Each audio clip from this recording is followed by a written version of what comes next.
வணக்கம் நண்பர்களே. மீண்டும் ஒரு அழகிய பதிவில் உங்களை சந்திப்பதிலே பெருமகிழ்ச்சி அடைகின்றேன். இன்று ஒரு அருமையான சிந்தனை கதையை பார்க்கலாம் வாருங்கள். ஆலமரம் சொல்லும் வாழ்க்கையின் ஒழுக்கம். ஆலமரம் சொல்லும் வாழ்க்கையின் ஒழுக்கம். விவசாயி ஒருவர் புதிதாக ஒரு ஆலமரக்கன்றை தனது தோட்டத்தில் நட்டு வைத்தார். அது காற்றில் அசைந்து ஒடிந்து விடாமல் இருக்க அருகில் ஒரு குச்சியை நட்டு வைத்து செடியை அதில் கட்டி வைத்தார். பிறகு அதை சுற்றி வலையால் வேலி அமைத்தார். நேரத்துக்கு நேரம் தண்ணீரும் உரமும் போடப்பட்டது. இதை பார்த்த எதிரே இருந்த காட்டுச் செடி ஒன்று, இப்படி ஒரு வாழ்க்கை தேவையா? எங்களை பார், நாங்கள் எவ்வளவு சுதந்திரமாக இருக்கிறோம். ஆனால் நீயோ குச்சியால் கட்டப்பட்டு கூண்டுக்குள் அடைபட்டு கிடக்கிறாய் என ஏளனம் செய்தது. ஆலமரச் செடி யோசிக்க ஆரம்பித்தது. நானும் பிற செடிகளைப் போல சுதந்திரமாக வாழ்ந்தால் என்ன?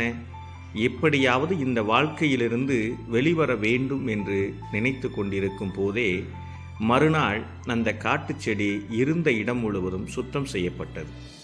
அந்த காட்டுச் செடியும் வெட்டி தூக்கி எறியப்பட்டது. அந்த வழியாக வந்த விவசாயியின் மகன், இது என்ன செடி அப்பா, ஏன் வலையெல்லாம் போட்டு அடைச்சி வச்சிருக்கீங்க என்று கேட்க, இதுவா, இது ஆலமரச் செடி. இது மற்ற செடி மாதிரி சீக்கிரமாக வளர்ந்து சீக்கிரமாக அழிஞ்சு போகிறது இல்லை. பல 100 வருஷம் வாழ்ந்து பயன்படக்கூடியது. அதான் இதற்கு இவ்வளவு பாதுகாப்பு என்றார் விவசாயி. தன்னை கட்டி வைத்திருக்கும் குச்சியும் சுற்றியிருக்கும் வேலியும் தான் இன்னும் நன்றாக வளர்வதற்கு தானே தவிர சுதந்திரத்தை பறிப்பதற்கு அல்ல என்பதை புரிந்து கொண்டது.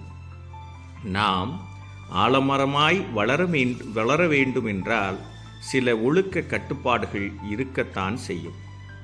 நண்பர்களே, நாம் நீண்ட காலம் மகிழ்ச்சியாகவும் நல்ல உயரத்தையும் சிகரத்தையும் அடைய வேண்டும் என்று சொன்னால், இந்த ஆலமரத்திற்கு பாதுகாப்பை கொடுப்பதைப் போல இந்த சில ஒழுக்க கட்டுப்பாடுகளுடன் நம்முடைய வாழ்க்கையை மேம்படுத்தி கொள்வதற்காகத்தான் இப்படியெல்லாம் நம்முடைய பெற்றோர்கள், ஆசிரியர்கள் நம்மை கட்டுப்பாடுடன் சில பணிகளை செய்ய சொல்கிறார்கள்.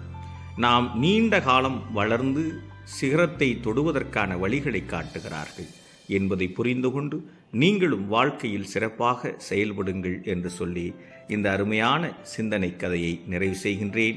மீண்டும் அற்புதமான பதிவில் சந்திப்போம். அதுவரை உங்களிடமிருந்து விடைபெறுவது நான் காசி. நீங்கள் என் உறவுகள். நன்றி, வணக்கம்.